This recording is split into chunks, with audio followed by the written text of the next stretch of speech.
Friends, Gogisetti Subbarao మీ psychologist.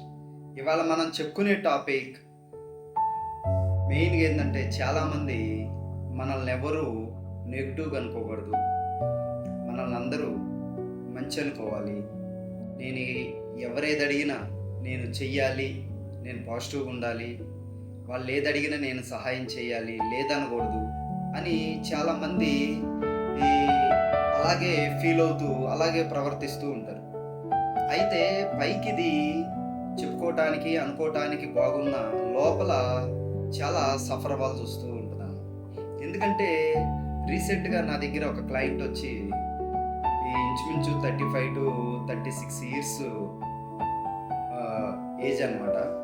ఆమెకి చిన్నప్పటి నుంచి ఎవరితో ఒక మాట అనిపించుకోకుండా, ఎవరు అడిగినా కాదనకుండా సహాయం చేయటం కానీ, నెగిటివ్ అనిపించుకోకుండా అలా ఎక్కువ కాలం బతుకుతూ వచ్చి రీసెంట్గా ఒక ఫ్యామిలీలో చిన్న గొడవ అవటం వలన, చిన్న ప్రాబ్లం అవటం వలన ఆ ప్రాబ్లంని ఆమె ఫేస్ చేయలేక నన్ను ఇలా నెగిటివ్ అనుకున్నారు, నన్ను ఇలా బాధ పెడుతున్నాను, నేను వాళ్ళకి చేయలేకపోతున్నాను, లేకపోతే వాళ్ళు నన్ను నెగిటివ్ అనుకుంటారేమోనని డిప్రెషన్కి వెళ్ళిపోయింది అనమాట. ఎందుకంటే డీప్గా ఆలోచించి, ఎందుకంటే చిన్నప్పటి నుంచి ఆమె అలాంటివి ఎప్పుడు ఎదుర్కొనలేదు, ఎప్పుడు అలాంటివి ఆమెకి ఎదురు పడలేదు కూడా.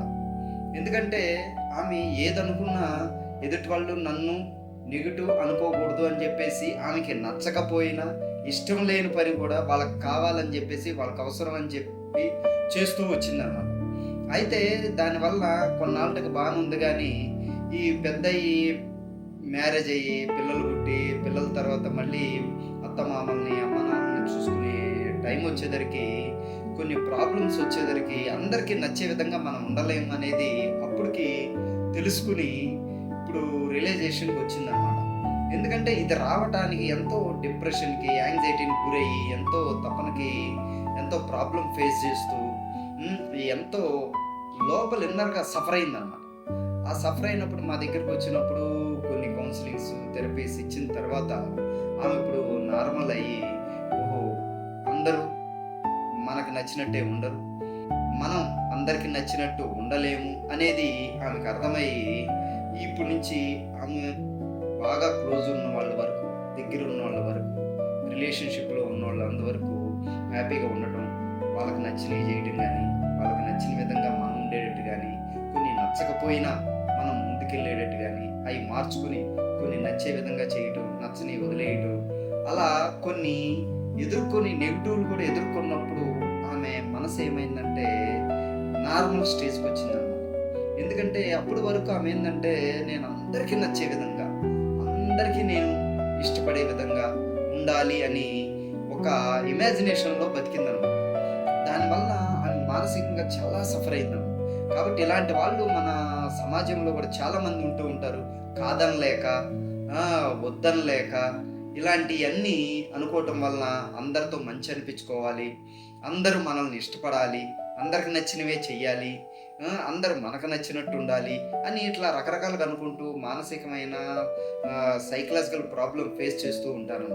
కాబట్టి ఇక్కడ గుర్తుపెట్టుకోవాల్సింది ఏంటంటే, మనం ఈ ప్రపంచంలో మనం ఒక యూనిక్ పర్సన్ అనేది గుర్తుపెట్టుకోవాలి. ఎందుకంటే మనం ఒక ఇండివిజువల్గా, మన సరౌండింగ్స్ని బట్టి, మన ఫ్యామిలీ బ్యాక్గ్రౌండ్ని బట్టి, మనకున్న ఎక్స్పోజర్ని బట్టే మన నాలెడ్జ్ డెవలప్ అవుతుంది, మన ఇష్టాలు కోరికలు డెవలప్ అవుతాయి.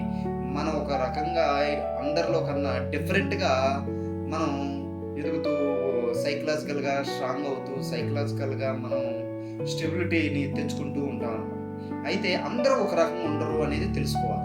ఎందుకంటే అందరూ ఇలాగే ఉండాలి, అందరికి నచ్చినట్టే మనం ఉండాలనేది కరెక్ట్ కాదు అనేది గుర్తుపెట్టుకోండి. అందరూ యూనిక్ పర్సన్, అందరు రకరకాలుగా ఉంటారు, ఎవరికి నచ్చినట్టు వాళ్ళు ఉంటారు. ఒక్కొక్కళ్ళ దగ్గర అందరూ ఉన్నప్పుడు ఒక రకంగా, ఒక్కళ్ళే ఉండేటప్పుడు ఒక రకంగా, సింగిల్గా ఉన్నప్పుడు ఒక రకంగా, గ్రూప్లో ఉన్నప్పుడు ఒక రకంగా, ఫ్యామిలీలో ఉన్నప్పుడు ఒక రకంగా, ప్రొఫెషన్ దగ్గర ఒక రకంగా, జాబ్ చేసే దగ్గర ఒక రకంగా, అట్లా రకరకాలుగా బిహేవ్ చేస్తూ ఉంటారనేది మాత్రం మీరు మర్చిపోవద్దు. అందరూ అలా కాకుండా కొంతమంది మాత్రం ఎప్పుడు ఒకే రకంగా, ఒకేలాగా ఉండాలనుకుని ఉండటం వల్లనే మానసికమైన ప్రాబ్లంలు వస్తున్నాయి. అది గుర్తుపెట్టుకోండి, అది సాధ్యపడదు అనేది తెలుసుకోవాలన్నమాట.